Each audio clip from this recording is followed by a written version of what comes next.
Bonjour, amis madridistas et amateurs de football. Aidez-nous en aimant et en vous abonnant pour que nous puissions continuer à apporter les nouvelles les plus récentes de la meilleure équipe du monde, notre équipe de cœur, le Real Madrid.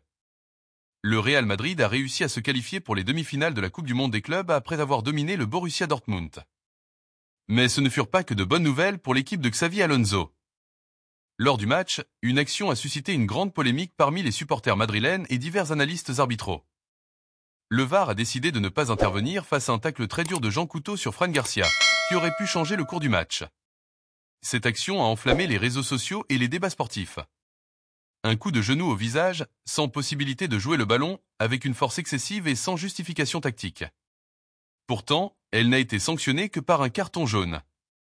La décision a provoqué l'indignation non seulement en raison du danger physique pour le joueur madrilène, mais aussi à cause de la double mesure du VAR et de l'arbitre, qui ont été sévères dans d'autres actions en expulsant Migan. Tout s'est passé lorsque Fran Garcia, latéral gauche du Real Madrid, s'apprêtait à disputer un ballon divisé sur son côté. Le joueur de l'équipe blanche est arrivé en avance, a contrôlé le ballon et se préparait à commencer une conduite. C'est à ce moment que Jean Couto, totalement hors de contrôle, est arrivé en retard et a sauté avec la jambe très haute, frappant son genou directement sur le visage du latéral madrilène. Les images ne laissent aucun doute. Une action téméraire, inutile et dangereuse qui aurait bien pu se terminer par une grave blessure pour Fran Garcia.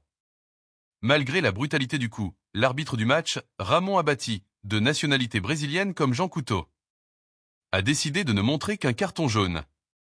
Le VAR a envisagé de demander à l'arbitre de revoir l'action sur le moniteur, mais a finalement décidé de ne pas intervenir.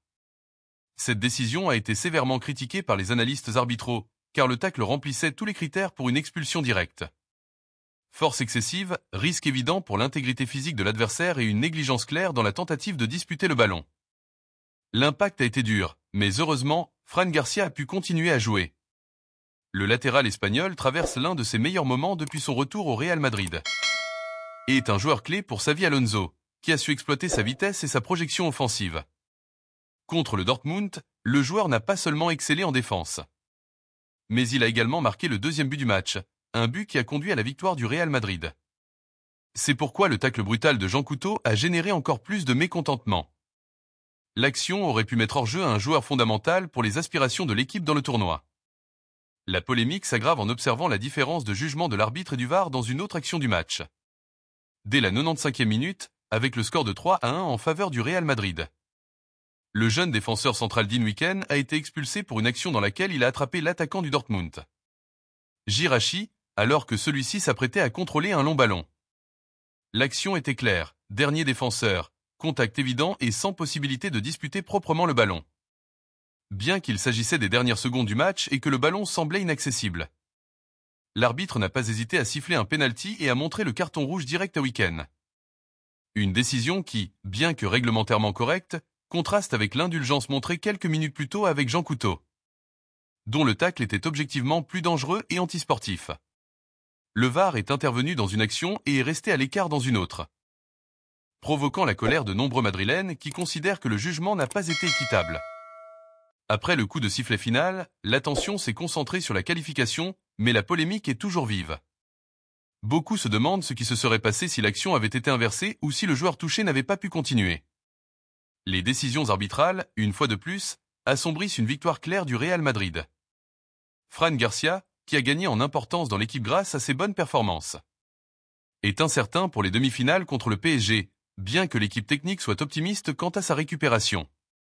Pour sa part, Weekend manquera ce match en raison d'une sanction, un contretemps important.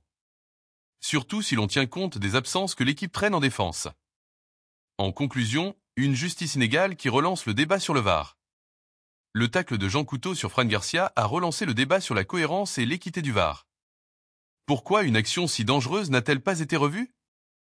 La nationalité de l'arbitre a-t-elle influencé? Y a-t-il des critères différents selon la minute ou le joueur impliqué? Le Real Madrid, malgré la polémique, continue d'avancer dans le tournoi et prépare déjà les demi-finales avec l'ambition intacte. Mais l'injustice vécue lors de ce match n'est pas passée inaperçue et les amateurs de football regardent à nouveau le VAR avec méfiance. Pensez-vous que Jean Couto aurait dû être expulsé? Le VAR fonctionne-t-il correctement lors de la Coupe du Monde des clubs? Donnez-nous votre opinion, laissez un like et un commentaire.